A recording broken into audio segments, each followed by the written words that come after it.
Welcome to Civics in a Year, the podcast that makes civic literacy fast, accessible, and surprisingly engaging. In just 10 minutes an episode, we'll tackle one of 250 essential questions about American democracy, how it works, why it matters, and what it means for you. Whether you're a student, a teacher, or just someone who wants to better understand your country and your rights, you're in the right place. Civics in a Year is powered by the Civic Literacy Curriculum from the Center for American Civics and is produced in partnership with the School of Civic and Economic Thought and Leadership at Arizona State University.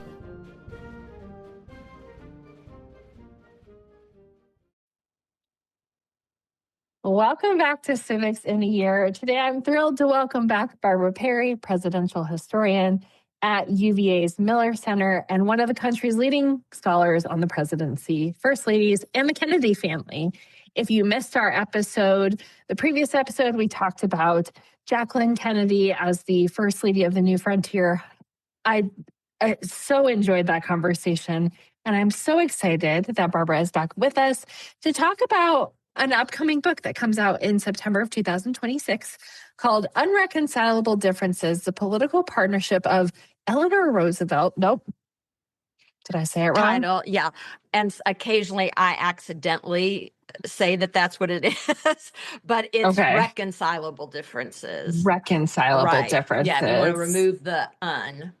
The political partnership of Eleanor Roosevelt and the Kennedy presidency. Actually, it's had many, so don't worry about this. It's had many different iterations as it was being written in title. So Reconcilable Differences, the subtitle is The Unlikely Political Alliance of John F. Kennedy and Eleanor Roosevelt.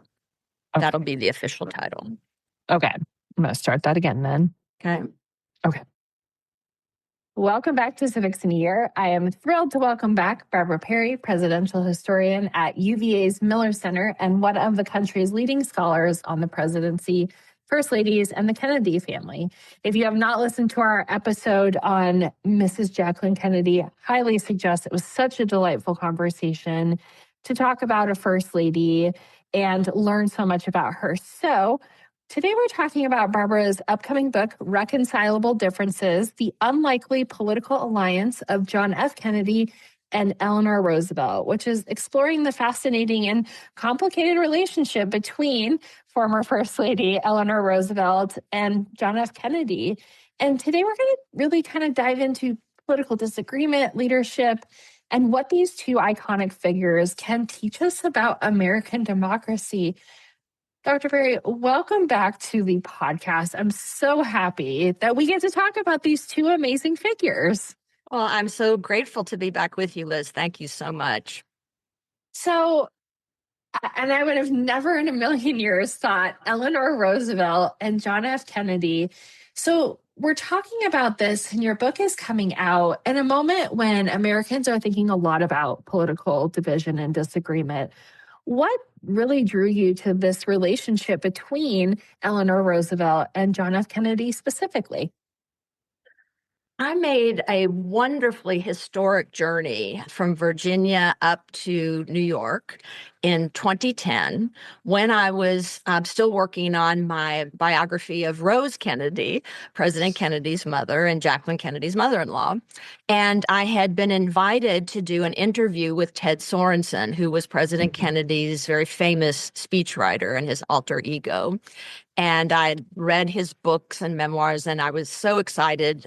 And some friends of mine said, well, we're headed up to upstate New York to Poughkeepsie or nearby, which is the home of the Culinary Institute of America. And my friend Rose and the couple was going to take a week-long course in cooking. And her husband, Rob, and I were going to sightsee around Poughkeepsie. And I said, oh, we can go to Hyde Park and see the Roosevelt home. And then they said, and then you can jump on the train and go along the Hudson River down to Manhattan, have your interview with Ted Sorensen. So I was at Hyde Park with my friend Rob, and we were taking the tour of what is called Springwood, which is the mansion of the Roosevelt clan. This is the Hyde Park clan. The Teddy Roosevelt clan is from Oyster Bay on Long Island, but that was developed through two different Roosevelt brothers from Holland in the 1600s. So here we are in Hyde Park, and this is where not only was Theodore Roosevelt, sorry, let me back up and restate that. Hyde Park is where FDR was born. And in fact, when we were taking the tour of Springwood, the mansion, the National Park Ranger turned a corner and he said, "And now, ladies and gentlemen, this is where FDR was born. He was born in this very room." And involuntarily, I burst into tears. And it took me back to my parents saying how much they admired him during the Great Depression and World War II. And I guess it was just thinking about how he had saved our country during the Great Depression and World War II. And then my friend Rob and I said, "Oh, let's go see where Eleanor Roosevelt had a special cottage built for her by her husband FDR about a mile away to get away from the mansion and her mother-in-law." Sarah Delano Roosevelt. And there's actually been some revisionist history done that the two of them, Eleanor and her mother-in-law, actually did get along, but that there is still a part of history that says that Eleanor wanted to get away from some of the more, I would say, pushiness perhaps of her mother-in-law. So she gets this cottage built called Valkill, and we take a tour of it, and there's this picture of Eleanor Roosevelt in 1960 walking out of her cottage with John Kennedy. And I just wondered, what was the backstory on that? And my colleague, Alita Black, who is the expert on Eleanor Roosevelt, I knew had written a lot about Eleanor Roosevelt and had written several pages on that very topic. But I thought there might be a book there. And I just started digging into what turned out to be seemingly unreconcilable differences, even though Kennedy and Mrs. Roosevelt were in the same party, the Democrats. She was much more liberal than he was. He was pretty moderate for Democrats in the 50s and 1960s. And one of the reasons is he had to be on the ballot. He had to run for the House of Representatives and then the Senate, and then get the nomination of his party in 1960, and then run against Nixon in 1960 for the presidency. She, however, never ran for office. And so she could take slightly more extreme views, or what were perceived as more extreme views, but oftentimes the right views, for example, on civil rights. And so what happened was she tended to side with Adlai Stevenson when he ran. She supported him in 52. She supported him when he ran for president in 56, losing both times in landslides to Dwight Eisenhower. She wanted Stevenson to run again in 60. And all through the mid 50s and into the later 50s, Kennedy was very respectful towards her, and he kept reaching out to her, but he just couldn't close the deal. And so my book opens with a luncheon between the two of them in August of 60. He's just gotten the nomination. He goes to have lunch with Mrs. Roosevelt at Valkill. And one of the saddest moments in this story is that she had just lost her 13-year-old granddaughter who lived at the farm next door to her with her son. And Sally was her name, Sally Roosevelt, actually named for Sarah Delano Roosevelt. And she was only 13. She was at a summer camp in upstate New York that very summer, and she had a fall from a horse. And within a day or so, she died of a brain injury, they think, at the time. And Kennedy, who was was not unfamiliar with family tragedies. He had lost his brother in World War II. He had lost his sister 4 years later. He had lost his brother-in-law in World War II. He had almost died in the war. And so he wrote very, very sweetly and graciously to Mrs. Roosevelt to say, "I don't want to bother you at this terrible time for your family." And she said, "No, I planned this lunch. I know you're going to be at Hyde Park anyway for a ceremony about the Social Security Act of my husband, and I want you to come for lunch." lunch because I know how busy presidential candidates are. So then this is the beginning of their rapprochement. I should also add that part of the history of this was that Mrs. Roosevelt really despised President Kennedy's father, Joseph Kennedy Sr. He tended towards anti-Semitism. She was very supportive of Jewish people in this country, and during World War II wanted more Jewish people to be taken in from Europe. She was thwarted in that, sadly, but she also was not an appeaser of Hitler. And Joseph Kennedy Sr., while he was the ambassador to the court of St. James from the United States, tended to do that because he wanted to avoid World War II. Well, that policy didn't work. So Mrs. Roosevelt really despised John Kennedy's father, and she kind of visited the sins of the father upon the son. So Mrs. Roosevelt and JFK represented really different generations, and in some ways, like you said, different versions of the Democratic Party. Where did their biggest disagreements come from? If you stop and think about them and put them side by side in 1960, you're absolutely right, Liz, that Mrs. Roosevelt was the previous generation. She was as old, actually just a tad older than President Kennedy's mother. So she could have been his mother. He was about the age of her youngest of 5 children. So he could have been her son. And he always was very respectful and called her Mrs. Roosevelt. Even when he was president, he called her Mrs. Roosevelt. He never called her Eleanor. And so they represented different generations. They had been through very different backgrounds. She was to the manor born because of the money and the businesses that had so helped the Roosevelt clan become very wealthy from the 1600s onward in New York City and New York State.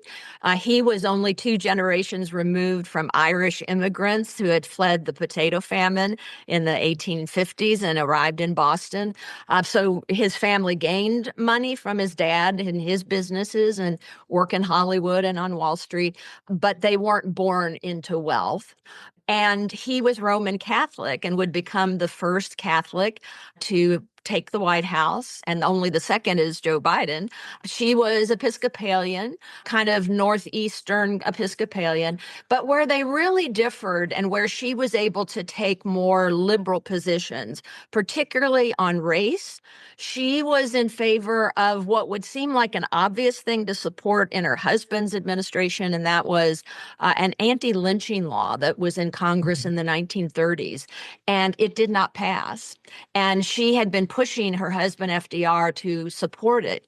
He didn't because a good portion of his majority that he had won in the South and that he had in the Congress were white segregationists, anti-civil rights, Democrats at the time.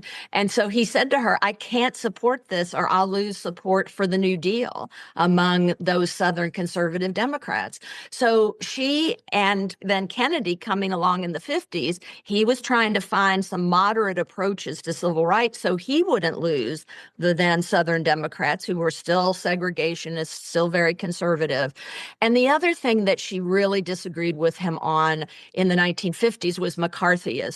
So the so-called Red Scare, where the Senator Joseph McCarthy went after sometimes genuine communists in our country, and sometimes those he claimed were communists but weren't, or might have been and had the right to be.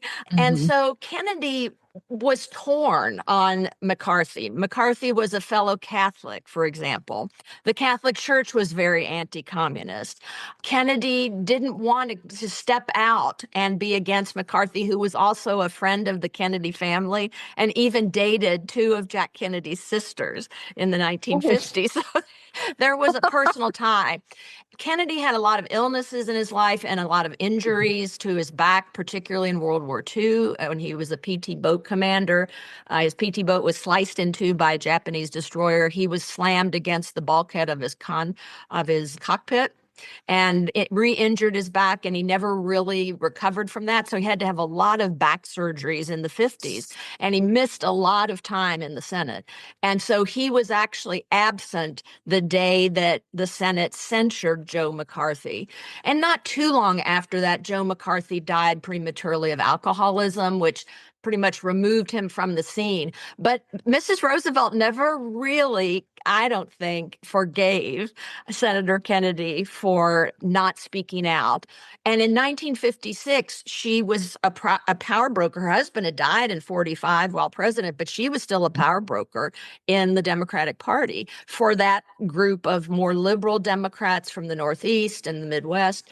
And Kennedy made a kind of a last-second decision to try to get the vice presidential nomination in Chicago at the Democratic Convention and go on to be on the ticket from Adlai Stevenson's perspective. And Stevenson said, I'll leave it up to the convention. And so young Jack Kennedy, a young senator, goes to Mrs. Roosevelt, who had supported him, by the way, for Senate in 52. So here he is 4 years later. He goes to her hotel room, and it's very chaotic. She's got lots of people around her, grandchildren. People are typing on their typewriters, phones are ringing, and she doesn't really have a lot of time for him. And he says, will you support me for the vice presidential nomination? And she says, no. I still don't agree with you on civil rights and the Red Scare and McCarthyism. And so not too long after that, before they came to agreement in 1960, finally in August of that year, he was in New York and he ran into a man he knew was a friend of Eleanor Roosevelt. And kind of like a child in a way, he said, why doesn't Mrs. Roosevelt like me? Well, I think he knew why. He was a bright man and won the Pulitzer Prize and had a Harvard degree. I think it was just hard for him, somebody who was very charismatic, to think that here was somebody he had met his match and he couldn't persuade to like him personally. But thank goodness for his sake, they came together politically.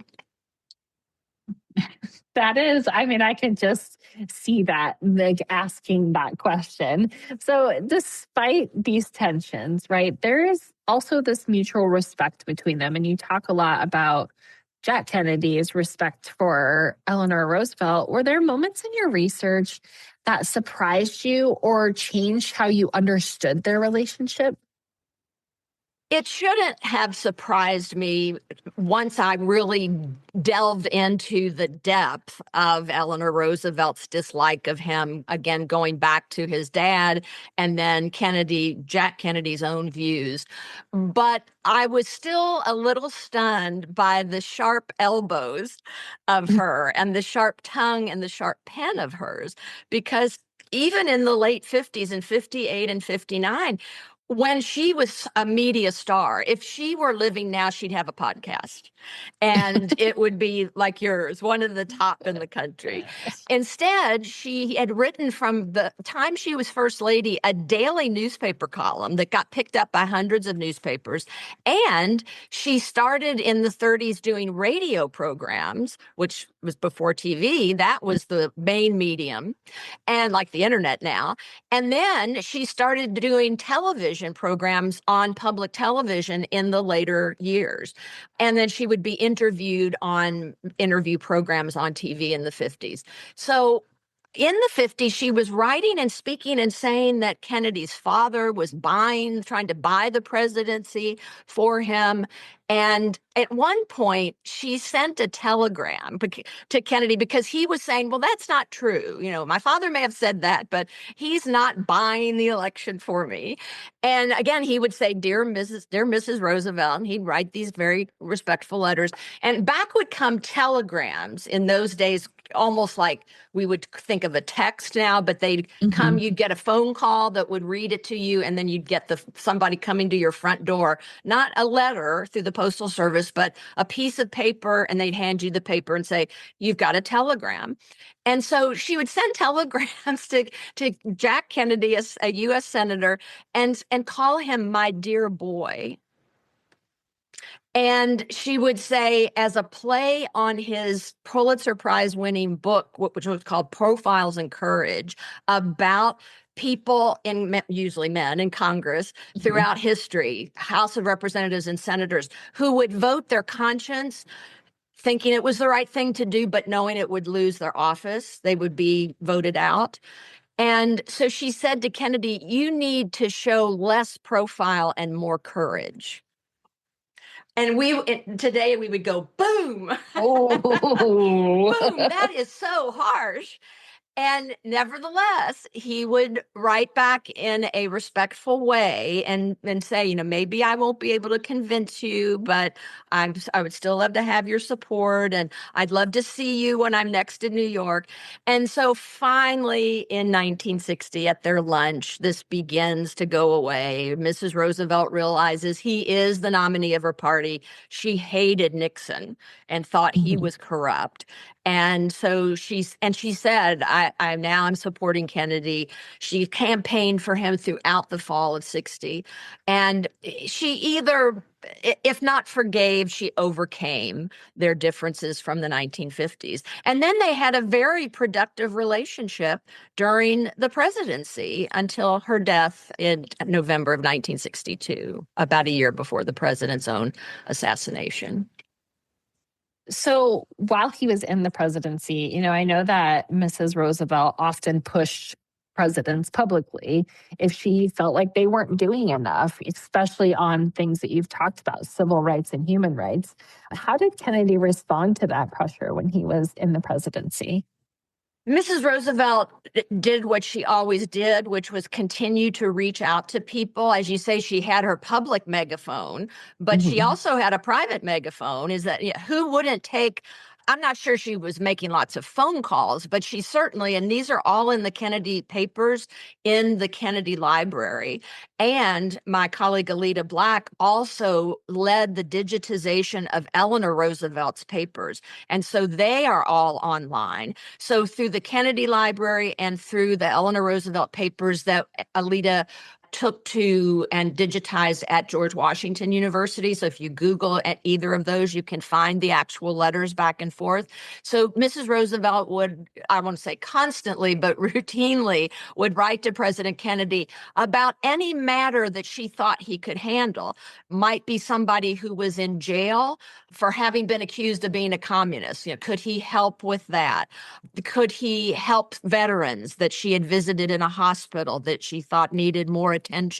She didn't keep pressing as much on civil rights, I think in part because the president was being pushed, for example, by Martin Luther King and Jr., that is, and knew that he needed to do something, but like her husband, he was worried that he'd lose the Southern Democrats in the Congress, and he was trying to get their votes for the New Frontier.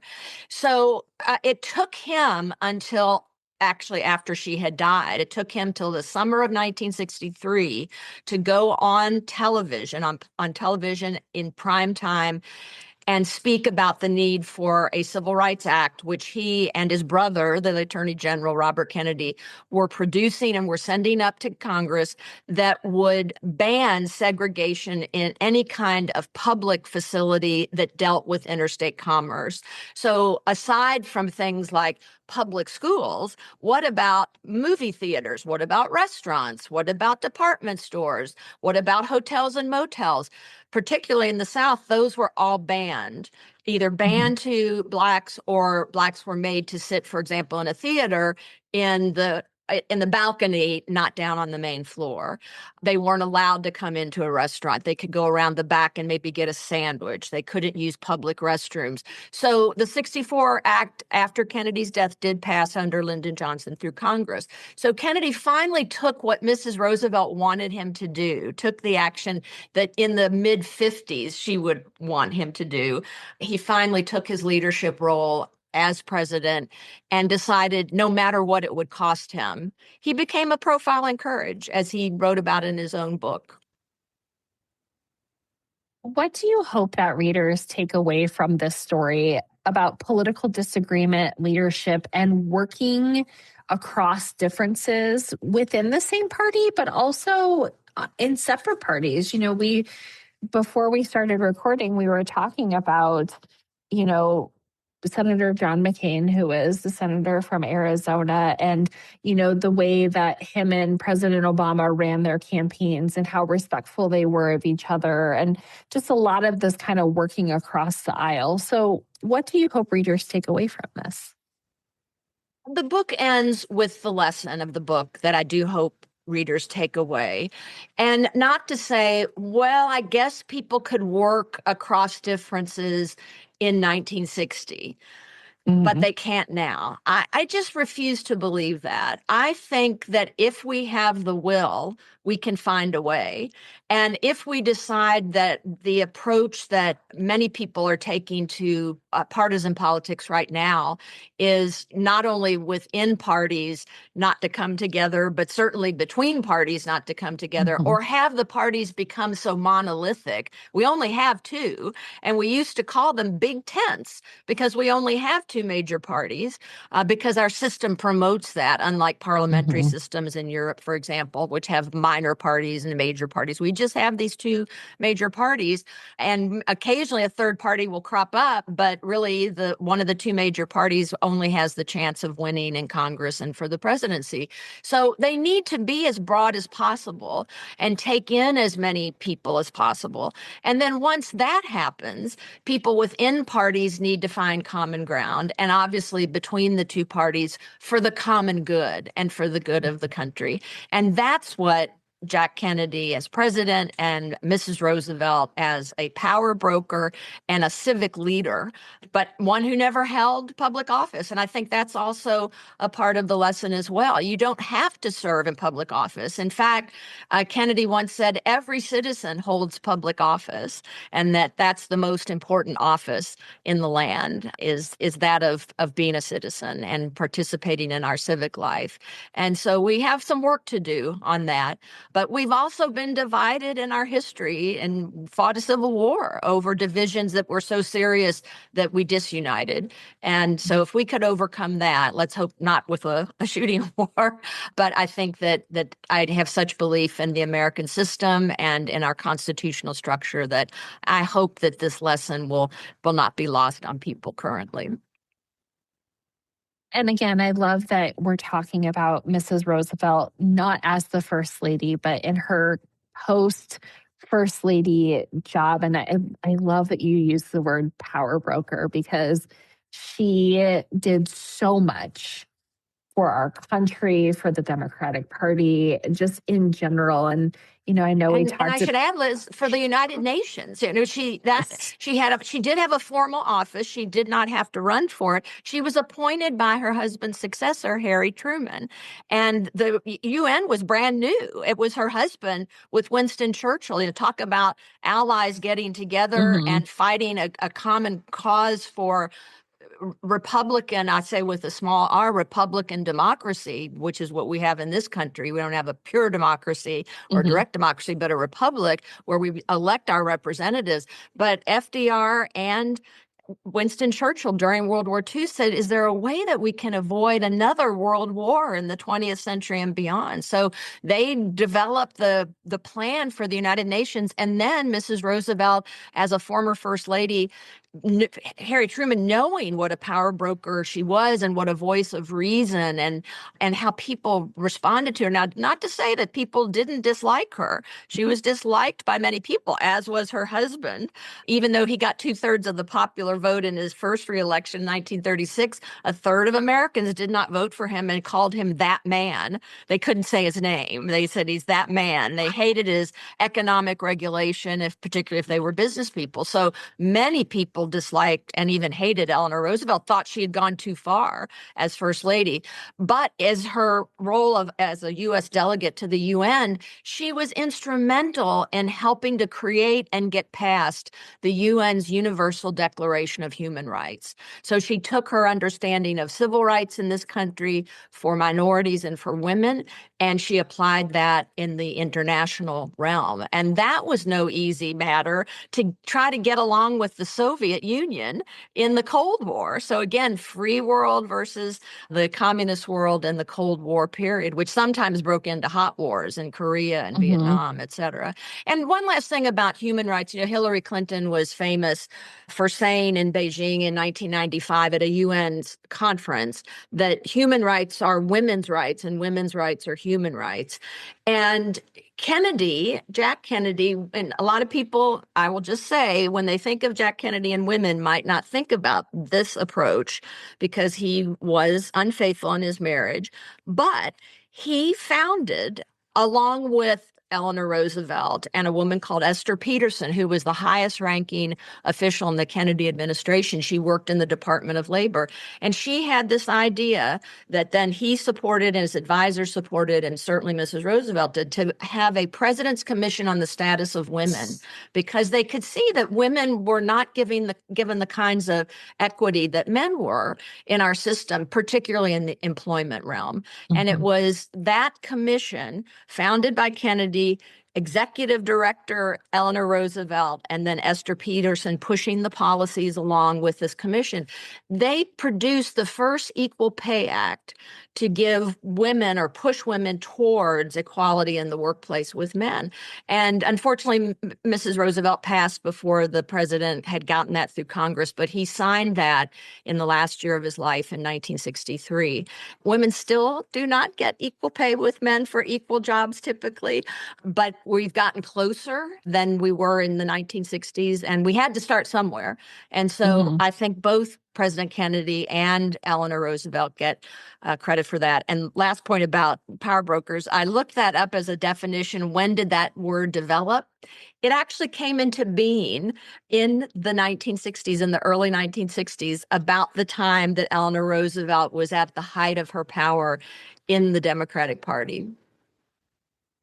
You know that somebody somewhere was like, this word is just perfect for Mrs. Roosevelt. There's no other way. And I appreciate you talking about, these commissions. I think that, with presidents and first ladies and people that we study, it can be a both and, right? Kennedy, we know, was unfaithful in his marriage. However, he still did, this commission on like both of these things can exist together. And it is interesting to think about Eleanor Roosevelt, again, in her post-White House years, doing all of this stuff because, like we said in our podcast on Mrs. Kennedy, there's no playbook for First Lady. And so every First Lady, especially in the 20th century, really kind of made it their own. And I just so appreciate. Yes, and there's no playbook for a post first ladyship, nor had there been for a post presidency. I mean, all the way back to John Quincy Adams went back into the Congress after his presidency and served in the House of Representatives. Kennedy would have been so young when he came out of the presidency if he had gotten a second term and lived through that. So no telling what he would have done. And thank goodness that Mrs. Roosevelt did, for a woman of her generation, probably surpass the possibility of living well into her 70s, because she was born in the 1880s. So life expectancy might have been in the 50s or 60s for her generation. So thank goodness she kept going until she was 76, 77 years old. And she had said when she left the White House, and even though she could see that her husband was terribly ill, it still was a shock to her when she got the word to come back to the White House. He was in Warm Springs, Georgia. He had a stroke and would die very quickly. She said to the press that my story is over. She must have been thinking, well, I've served 12 years. What more do you want from me as First Lady? Now I'll be a private citizen. And she could have put her feet up at Hyde Park, at Valkill, or in her townhouse in Manhattan. And she had plenty of money from the Roosevelt family. She was represented both sides. She came through the Teddy Roosevelt side of Oyster Bay. So she could have put her feet up and lived the life of a wealthy woman, but she just continued until the very end, and until she just, for the last few weeks of her life, was too ill to work. So that shows you how much she thought of this country and our system and our civic life.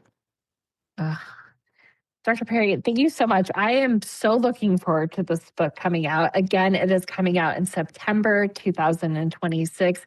Thank you again for your expertise and for introducing us to this very unlikely but incredible relationship between former First Lady Eleanor Roosevelt and President Kennedy. Well, thank you, Liz. I just wish we could talk every day because your questions are so brilliant and I just love chatting with you. So thank you. And not only that, but I think living out the creed of a President Kennedy and an Eleanor Roosevelt and a Jacqueline Kennedy, and that is giving back to your country by helping people to understand it and inspiring them. Thanks for joining us on another episode of Civics in a Year. If you enjoyed this episode, be sure to subscribe and share it with someone who cares about a constitutional republic as much as you do. For more episodes, resources, and updates, follow us on social media or visit us at civics.asu.edu. Make sure to check out the show notes for any relevant links. Special thanks to the United States Marine Band for their performance of the Stars and Stripes Forever. Let's keep building a stronger constitutional republic, one episode at a time.